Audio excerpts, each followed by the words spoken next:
physical features, the unit is quite portable with smooth edges, making this easy to toss around and stow away in a tight bag. The entire unit is wrapped in a very solid aluminum grille. Pressing on this yielded no flexing at all. Now there's two drivers that I can see on the front here, but there's nothing on the rear despite again being wrapped all the way around in aluminum, and no sound comes out the rear just to clear that up. Now on the bottom and the top is a matte finish which looks simple yet classy.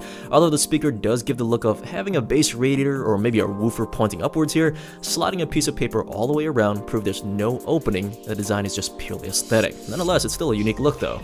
Looking over the buttons, they're all touch sensitive and they all work very well. When the unit is on, the unit glows a very bright white and not a cheap dim looking LED. The top left is your mode selector to enable Bluetooth, switch to the 3.5mm physical cord, or use a micro SD card slot, which I'll show you later. Now the right is pause and play with disconnecting the speaker if you use this as a speaker phone. And the bottom two are for skipping songs left and right, and that blue ring in the middle here is also touch sensitive. It's a volume dial which worked perfectly fine. Just rotate your finger here. Now rotating to the rear, there's your on and off switch with a 3.5mm port to physically connect your device, a TF card slot, which is the acronym for trans flash, which SanDisk stopped using that name a while ago, but micro SD card slides basically right into this and plays music off of that.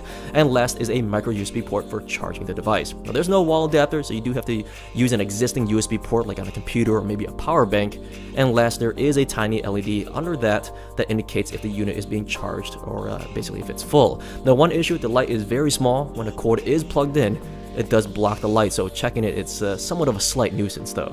Now regarding battery life, the SoundBox is claiming up to 12 hours of battery life in general.